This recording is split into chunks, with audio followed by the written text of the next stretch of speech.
ચાલો, નારી શક્તિ અધિનિયમન 106મો બંધારણીય સુધારો 6 છે એટલે 3 + 3 કરો તો 6 થાય. 33% અનામત લોકસભામાં અને વિધાનસભામાં. ક્યાં મળશે? વિધાનસભામાં. અને લાગુ થયાના ક્યાં વર્ષ સુધી આ રહે? 106મો બંધારણીય સુધારો હોય ને તો 16 ગણો 16, પણ 16 ની બદલે કરી નાખો 15 વર્ષ સુધી લાગુ રહેશે.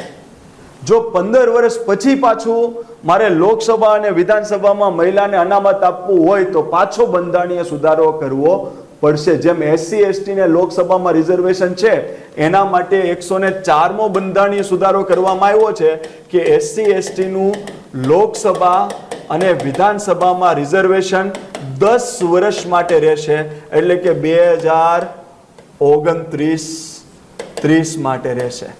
એટલે હવે 2030 આવશે એટલે ફરીથી પાછો એક બંધારણીય સુધારો કરી એમ કહેશે કે SC અને ST ને લોકસભા અને વિધાનસભામાં રિઝર્વેશન આવનારા 10 વર્ષ માટે મળશે. તો એમ SC/ST માટે અને એગ્લો ઇન્ડિયન માટે 10 વર્ષ હતા.